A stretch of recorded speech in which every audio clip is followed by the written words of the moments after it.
So hello again everybody, and thank you for waiting. Thank you for joining us tonight.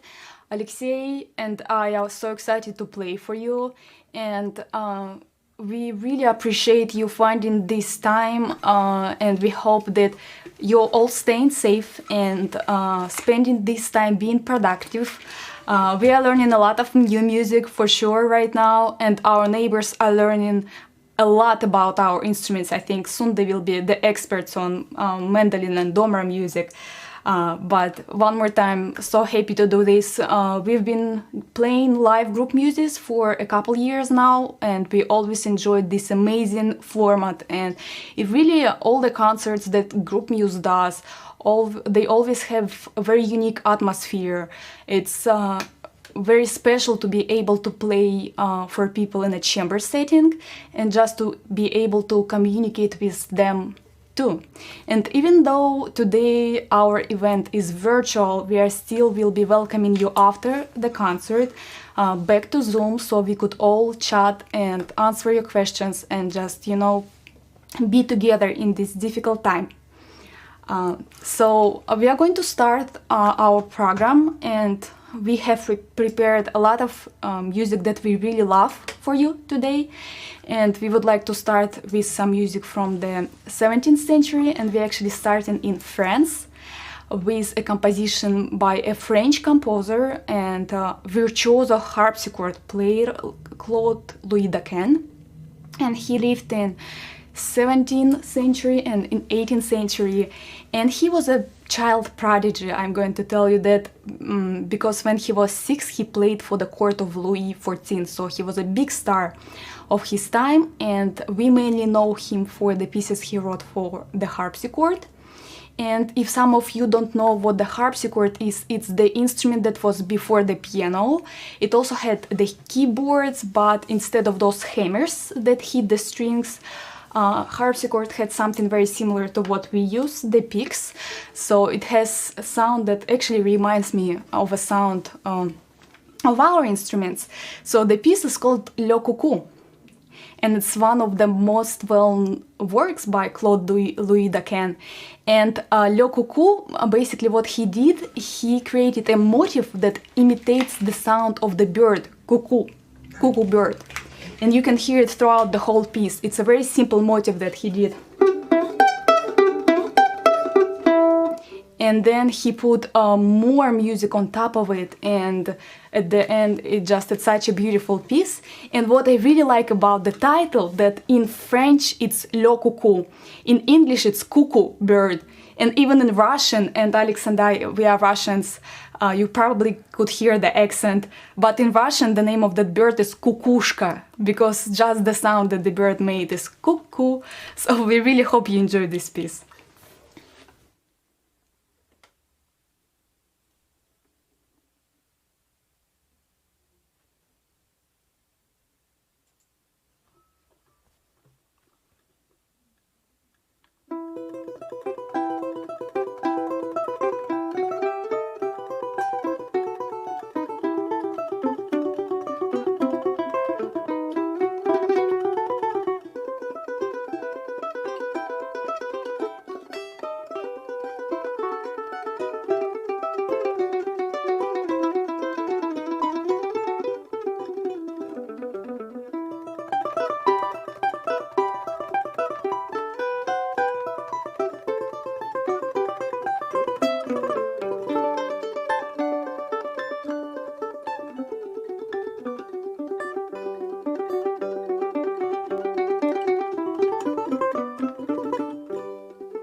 So that was Le Coucou. And if some of you are wondering what Alex is doing, he's actually not only playing tonight, but also doing a lot just for this live stream to run smoothly, because we want to make sure that this experience is as close as possible to the live concert. So to me, what he has on his left looks a bit of like spaceship control panel. There is a lot of stuff happening, but we also want to tell you that we actually can see your comments in the live chat. We also can see you in a Zoom window, so please feel free to participate visually, and it makes all the difference for us as musicians to have even just the visual representation of you here, because we cannot hear the applause. There is a delay, but we can see you. So it feels really great. So thank you again for being with us today. And we are going to move to our next piece.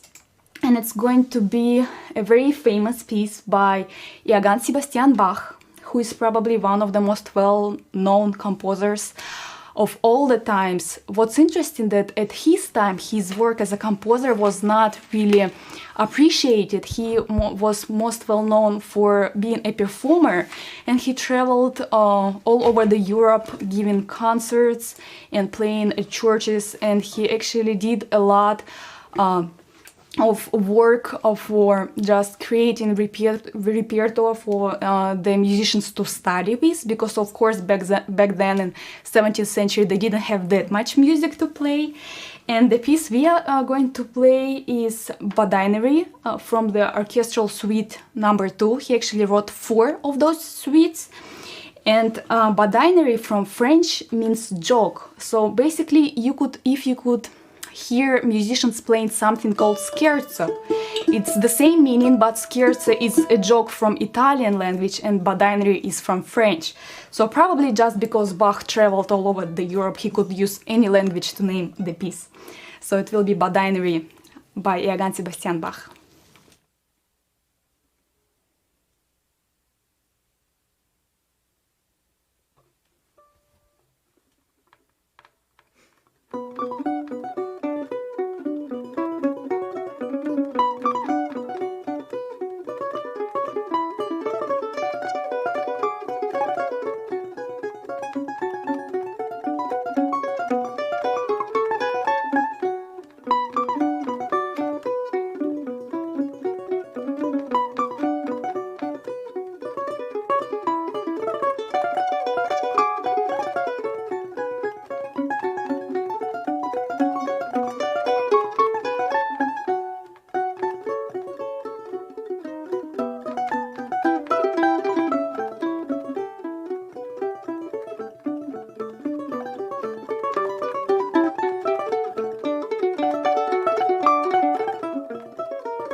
So you probably could guess. It looks so great. Like. Yeah, we really love the visual applause thing. I think everybody should apply it to live concerts too. That would be really cool. A lot of positive energy coming our way right now.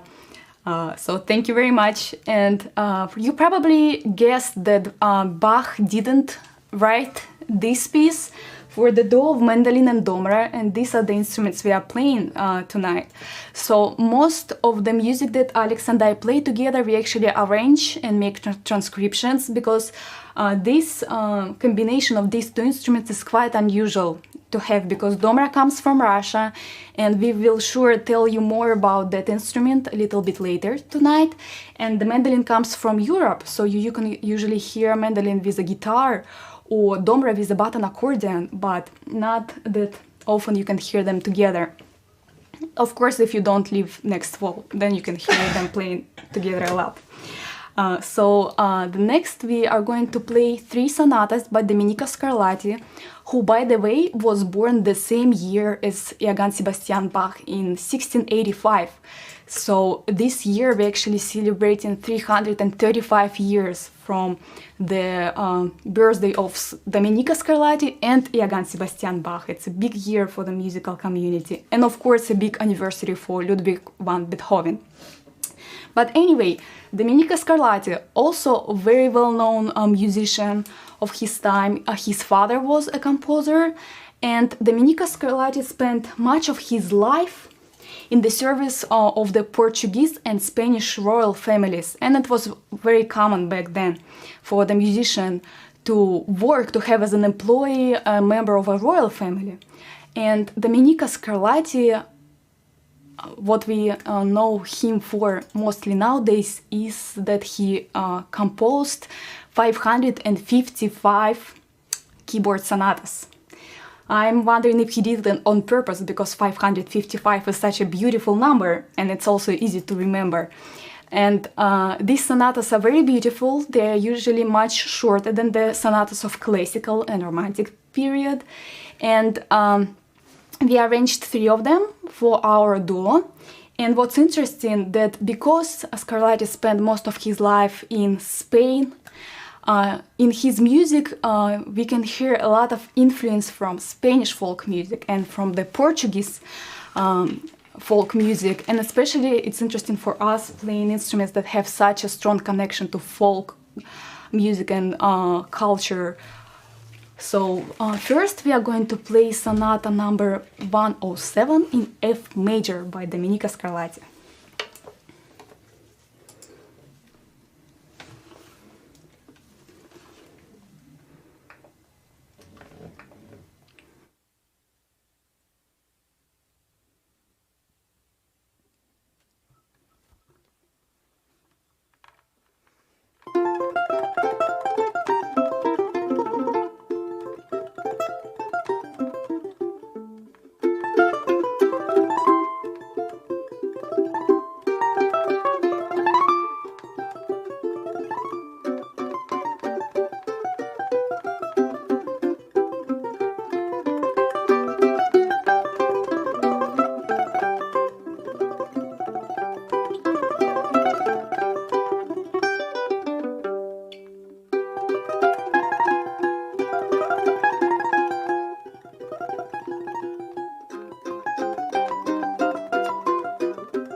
So, as you could hear, all sonatas are very different from the three we played, and we actually played all three of them. So after we opened with sonata number 107, then sonata number 87 followed, and I think we finished with sonata number 96. I'm really hoping that I'm getting the numbers right, that I'm not mistaken. Right. A lot of numbers to remember for a musician. But anyway, we always enjoy playing Scarlatti, and Alex and I are actually thinking about doing the whole program just of Scarlatti music, because even though it's really hard for a composer to write different music, in a sense that anyway it's always will be in like it's always coming from one person. Still, Scarlatti managed to, in those 555 sonatas, to find so many different colors. So it's just such a pleasure to explore it for us as musicians, and we also invite you to look into that music. It's amazing music. So next in our program, I actually want to give a little bit of spotlight to the mandolin. And mandolin comes from Europe, even though it's very popular in the United States, especially in bluegrass music. It originally comes from Europe, and it's been around at least for 5 or 6 centuries. There are many, many versions of it. And of course, it all comes from the instruments of lute family. And mandolin is extremely popular in Italy. And there are so many really sweet compositions written for the mandolin by Italian composers, but it's also very popular in Spain. And it brings us to the next piece, and it's going to be a piece that actually was not written for the mandolin originally. It's Asturias by Isaac Albéniz. And Isaac Albéniz is actually a Spanish composer and also virtuoso pianist.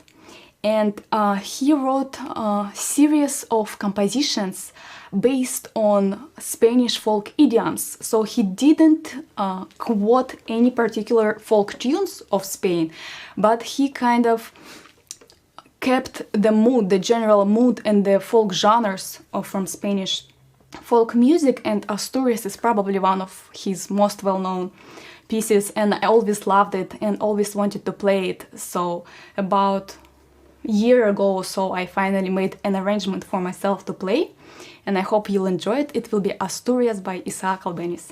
And we are watching your comments, so please. And while I'm playing, probably Alex will have time to browse through the comments. If you have any questions, so.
Bravo! Thank you very much. Thank you. We're actually going to play one more composition before we will take a break. And this composition kind of brings us closer to the music we are going to play in the second half of our concert today. Because besides playing classical music and really enjoying playing classical music, Alex and I also play a lot of music written by composers, living composers in 20th and 21st centuries. So right now we would like to play a suite in 3 movements that was written by a Russian Soviet composer.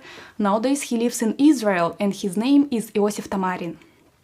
And Iosif Tamarin wrote a lot of amazing music for Russian folk instruments. And one of those instruments we have with us today, it's the domra right there. But you also probably could hear or see the instrument very similar to this, but with a triangle shape called balalaika. So it's another Russian folk instrument, and of course the button accordion. So Iosif Tamarin wrote a lot of music for those instruments. And the suite we are going to play is actually very interesting because it has 3 movements and each movement has a title. So the first movement is Spring Morning, the second one is Falling of the Leaves, and the third one is On a Frost. So it sounds, if you would look at the titles, at those titles, it sounds like it's seasons. And a lot of composers did 4 seasons. Vivaldi, Piazzolla, and Tchaikovsky actually did 12. Did 3. 12 for each month, but Tamarin only did 3. So there is definitely spring, there is fall, and there is winter. So we don't know why he did it this way. Our theory is that he skipped summer because in Russia summer can be really short. And for now we don't know if it's true or not. We need to write an email. Yeah, we're gonna ask him. And ask. So we'll keep you posted on that. But it will be a suite by Iosif Tamarin. And before we play, I actually need to check the tuning really fast. Alex, do you mind telling my favorite mandolin joke while I'm tuning? Yeah. Sure. I need to concentrate. No, you do. I need to concentrate. What? You don't remember it? No, I remember. He doesn't remember my favorite joke about the mandolin. Okay, so when I just came to the States, I met an amazing mandolin player who actually lives in Philadelphia, and I didn't mention it before. We are coming from Philadelphia for you tonight. So the joke goes: any mandolin player spends half of her or his time tuning the mandolin. And it is true because there are 8 strings for such a small instrument. It's a lot of strings. So he spends half of the time tuning the mandolin and another half of his or her time playing on the mandolin, which is great, out of tune. One more time, it's true. Like, as a really good joke, it has a lot of true in it. So just 10 seconds. Let's do.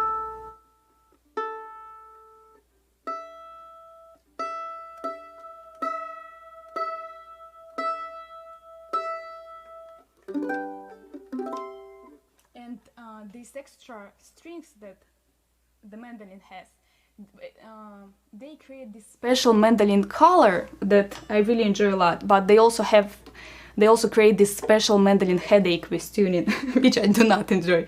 So it will be Suite by Iosif Tamarin. No, I need to.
So that was our first set today. And right now we are going to have a small intermission, just about 5 minutes, and we will be back here on YouTube, and you can take this time to do anything you need. I think we are not going back to Zoom for now. We will go back to Zoom at the end of the concert. So we'll see you in 5 minutes. 5 minutes.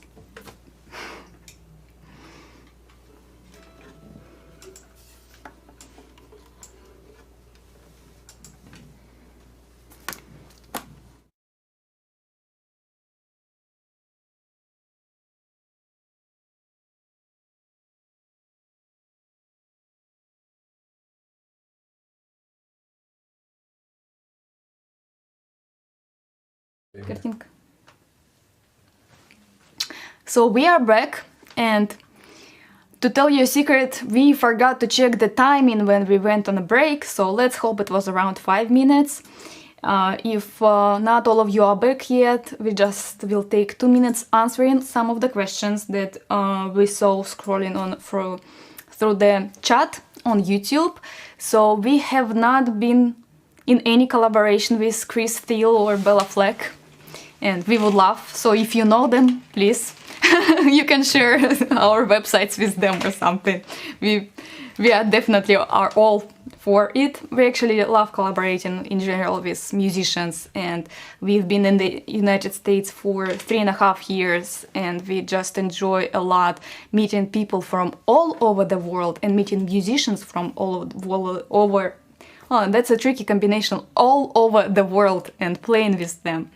And someone asked about our instruments. So Alex, his Domra was made in what year? Which year? That's 1979. So 1979, and there are a few luthiers in Russia who make the best Domras. So he actually got 2 instruments, one from each guy who, like, there are 2 luthiers that are considered to be the best. He has 2 instruments, one from each of them. And my mandolin that I currently have on the side right here, it's resting. It's actually a Gibson mandolin, and the same company that makes guitars, acoustic guitars, and bass guitars and electric guitars. And my Domer, because right now you can see me holding the Domer, is actually was made in 1995. No, 1995. It has a piece of paper inside, so, and I cannot see it because it's dark, but I think 1995. And so we both come from Russia, because I also saw a comment asking to share our backgrounds, so I'll do it just really quickly, giving you a couple of extra minutes to join us again for the second set. So we are from Russia, and we both went to the same university. That's actually how we met. And in Russia you can study such instruments as Domra or even the mandolin in music universities. So we have classical music education, and of course we play a lot of folk music. And Alex, to my knowledge, is the only Domra player in the world who plays jazz, and he will gladly demonstrate it a little bit later today. So we just started playing together about, what, 5 years ago maybe, and it was a big experiment for us. And as it went, we just figured out that you can play a lot of music only having 2 small string instruments. So we are having our fun with finding new music for us to play. How can I ask, what are the difference between the mandolin and Domra in terms of our technical approach, sound, and how do we choose which one to play when approaching new transcriptions? Oh, that's a great question. So first of all, the tuning is different, the amount of strings is different. Domra only has 3 strings, and they are tuned in fourths, so it's E, A, D, if you know music notation. And the mandolin, as I mentioned before, it has 8 strings, but they are tuned in pairs. So it's basically like a violin. For each string, for each pitch, you have 2 strings, and that's what exactly creates this unique sound of the mandolin. And it's basically will be the main difference in how you play it. because you need to strum through the strings really fast to make sure that you can hear two strings sounding as one. And how do we choose it? Oh, it's a tricky question. I don't know. When we make arrangements, I always get the piano part, which it's a good challenge, but it takes a lot of time to just make a transcription of it for the mandolin. And Alex gets a lot of notes, as you could hear in Scarlatti. So I actually would like to play a solo for you, and it will be a piece by a Russian composer. And his name is Vasily Shekin, and he actually lives not far away from the city where we studied, called Novosibirsk. So Vasily Shekin wrote this great fantasy for Domer solo. He's from Irkutsk. But he's from Irkutsk. I told that he's from the city close to our city. Alex is getting technical with Russian cities. But anyway, he wrote this fantasy for Domer solo, and it's based on the themes by another composer, by Edvard Grieg. So I hope you'll enjoy it.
Thank you very much. So it's actually a very fun piece to play because it features these very famous themes from the suites that Edvard Grieg wrote for. Originally, he wrote it for the play Peer Gynt, music for the play, and then he arranged certain numbers from that music into 2 concert suites, and they became so widely popular that music is being used in soundtracks and for cartoons and movies, so you probably could recognize a couple of themes that this piece featured.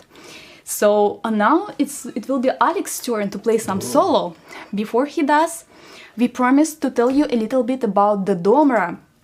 So domra was very, very popular as an instrument of traveling minstrels, traveling actors and musicians in Russia in 16th and 17th century, and after that it has disappeared almost for 200 centuries.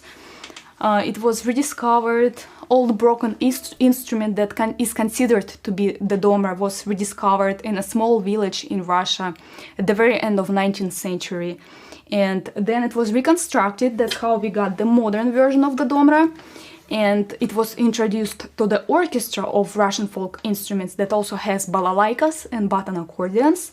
And that's basically the instrument we know right now. So as I mentioned before, we play a lot of classical music on domra. We also play folk music, of course, because that's where the instrument comes from.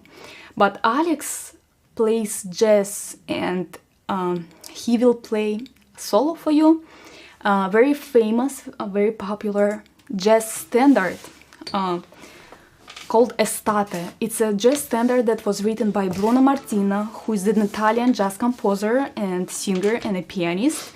And I'm also going to tell you that with that exact tune, Alex actually won a really big jazz competition in New York last year, which was pretty cool because no one heard domra in jazz, especially in the United States.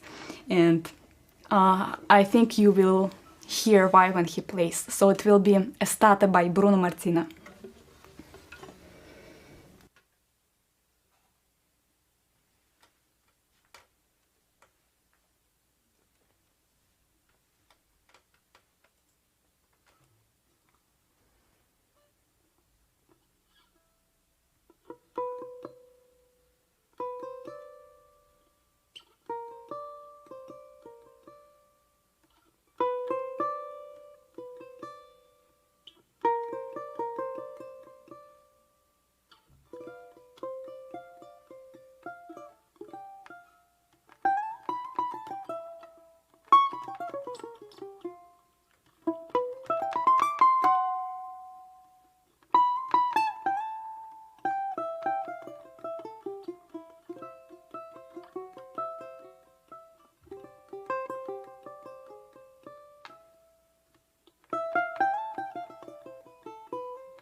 also will do the visual part.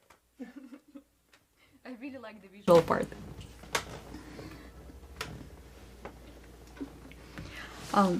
So I hope you enjoyed Estate, and actually our next piece also, it's not a jazz piece, but it definitely has the influence of jazz music, and it's also based on a genre of folk music that was improvisation was really important part of that genre. So the piece we are going to play was written by a Russian composer and also a domra player, and his name is Alexander Tsigankov, and he wrote this really fun piece called Частушки. And Частушки, or sung couplets, is actually a name of a genre in Russian folk music and in Ukrainian folk music. And so Частушки are humorous folk songs, and they usually consist of one 4-line couplet. And so originally they were not meant to be performed on stage. It was just a form of entertainment in folk tradition, and often they would be sung in a group of people by turns, so each would have their own turn, which also is very unique for the folk tradition, especially for the Russian folk oral tradition, vocal tradition, because usually all the songs, they are meant to be sang in groups, and Частушки was really a chance for you to kind of show yourself. And sometimes they would be used as a medium for a back and forth mocking contest. So one more time, a lot of humor in the genre. And even though folk traditions are not that strong nowadays, even I as a kid, I remember we would sing really funny частушки, sung couplets with my sister. So it will be Частушки by Alexander Tsigankov.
Boom.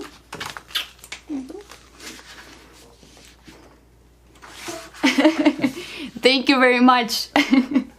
One more time, it's such a fun piece to play, and it does have a lot of things happening in it. I think it's more fun to listen to this piece than play. I don't know. I'm sure. Okay. We actually played a few pieces today by Russian composers, and what we would like to do next is to play a piece written actually in the United States. And as I mentioned before, the mandolin here is very popular in country music and in bluegrass music, and it's actually really demonstrates an amazing side of this instrument, because it was only brought to the United States by Italian immigrants in 20th century, and it became so popular here. And actually the mandolin I play, it's an American type, because the Italian mandolins are actually ball backs and German ones, so it would have this round back, round body like the Domer does. So this is a flat mandolin and it's an American one. So we would like to play a tune called Tennessee Waltz, and we really love this tune. It's such a beautiful piece, and it was written by P.V. King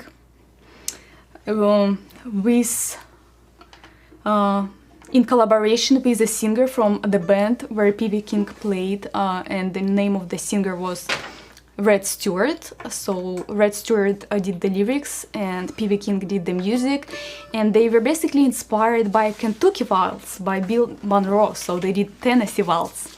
And this song became so popular that nowadays it's the fourth official song of Tennessee, of the state.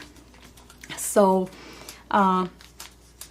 we really love it, and we will play it next for you. And as I usually say, it will be a Tennessee Waltz in Siberian style, because of course we won't play it the way people from Tennessee would play it. We will play it the way two Siberian musicians see this beautiful song. Oh, we have a picture of P.V. King. So Now yeah, you can here see. he was.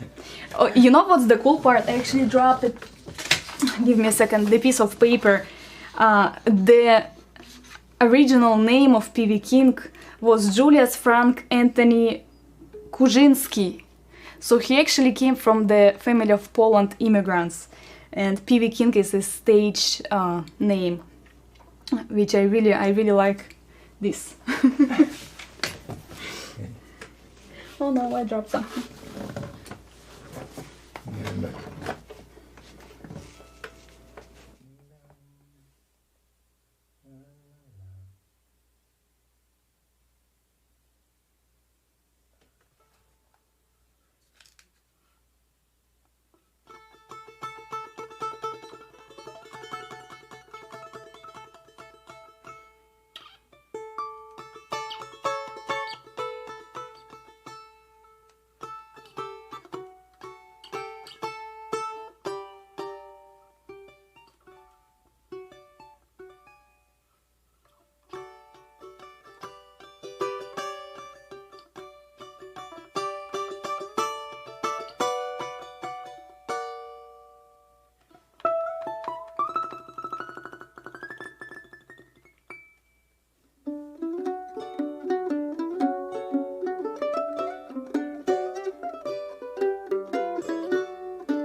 actually we only have one piece left for today before we all come back to Zoom and enjoy the post-concert conversation, which is such a great part, and the part of the Groupmuse concert that Alex and I always really enjoy, because it's great not only to play for you but actually to get a chance to know you too, because being the audience, you are as much as an important part of the concert, of any concert, as the musicians are. But before we will play the last piece that we have prepared for you, we actually want to feature one more instrument. It's our surprise instrument. And thank you for all your comments. So before we do that, we keep watching them. Alex keeps watching them. I have a phone right here to watch your comments, but it goes to a sleep mode, so sometimes I cannot stay tuned. But thank you so much for all of your lovely comments, and one more time, we are really looking forward to seeing you live. Katya is watching. Katya Lomakina from Novosibirsk. Katya! So there is our friend from Novosibirsk watching, and there is actually 6:30. It's 6:30 a.m. there. We have what the time difference? I think 11. About 11 hours of time difference. So good morning, Katya, and thank you for joining. And so I was telling you about our surprise instrument, and this instrument is such a magical one that we cannot resist to feature it. It's called Gusli, and it's spelled Gusli, and basically it's the oldest. Here's the long sentence. It's the oldest Eastern Slavic multi-stringed plucked instrument. And it is the oldest because the earliest mentions are dated back to 9th century. And those mentions we can find in chronicles, so probably the instrument was around for much longer than that. And it's a beautiful instrument, and there are many versions. And of course, for any folk instrument, you can find a lot of kind of variations of how the instrument looks and sounds like. And this version is called Krylovidny gusli, a winged-shaped gusli, because there is a wing. There's a wing. Here's you can that see part is called. From the back you can definitely see what's the wing. That part is called the wing, and it's basically a portable version of the bigger instrument, because this one you could actually carry around to parties and play some music. And Alex will play a medley of Russian folk tunes on gusli.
So, as you could see, we didn't tell you all the truth because there were two surprise instruments. And besides Gusli, we featured a really fun instrument called Kaluka. It's a natural flute. It is extremely easy to play. That's why I can do it. There are only, how many? 2 holes? I think there are 2 holes right here on this end and the one you blow into. So the only way to adjust the pitch is to blow lighter or harder, and that's how it gets higher. And of course, oh yeah, that was way too high, I'm sorry. I shouldn't have that. That was probably a bad idea, way too high. But in general, it's a very fun instrument, and in tradition, everybody could make their own. The cool part that right now there are a lot of websites, not a lot, there are a few websites that tell you how to make your own natural flute. And it can be really fun to play these kind of things in a group, or even just by yourself. So you can also make a surprise to your neighbors. I guess that will be the idea of this speech. Не жалейка.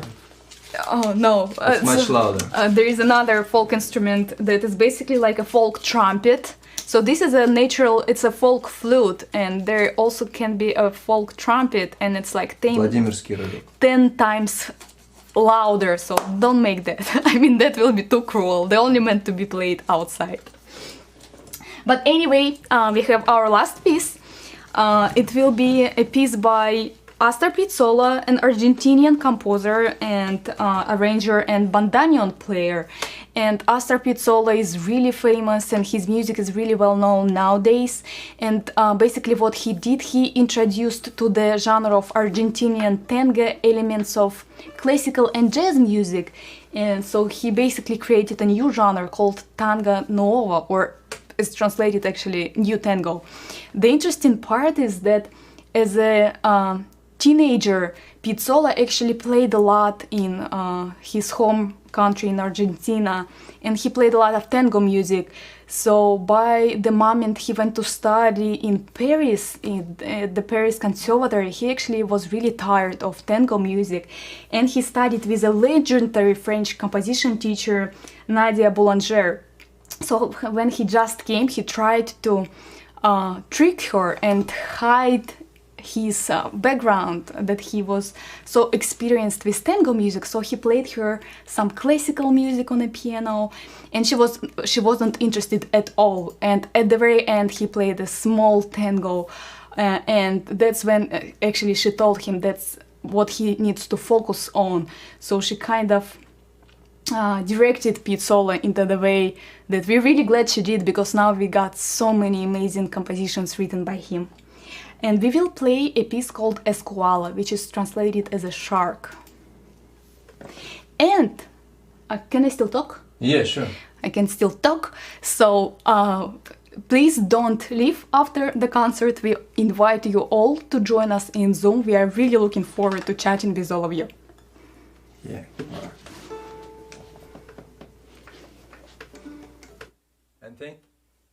And thank you for your wonderful comments. So that's I'm just keep watching them. Thank you. That's amazing. So great.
So, thank you to all of you who stayed with us till the end. We can see you. Thank you very much. And one more time, we right now invite all of you to Zoom, and we are really looking forward to this. And we also just want to say huge thanks to the Groupmuse and its team, because they are doing such an amazing mission. Even when everything is normal, it's extremely important to have those type of concerts where musicians and audience can communicate and exchange the energy, and it's a very unique atmosphere for each of those events. But especially now when everything is, we really need the music and the emotions and the support that we can give each other. So thank you. You can see like this 266 views. So we just really are grateful for having this opportunity to connect with all of you through the Groupmuse. So please just check them out if you are not the part of this amazing community yet, and if you can support them, because of course everybody is going through very difficult times right now, but for musicians, we are basically completely out of our normal ways of living, and we really appreciate any support. And even if if you cannot donate anything, just having you joining us and participating in these events is so important. So thank you again for you to just and Sam for Botkin, being here. Thank you for creating. Yes, thank you, Sam Botkin, for creating this amazing thing, and Groupmuse team for actually just making it so great. So we'll see you in Zoom in a few seconds. Yep. Bye bye.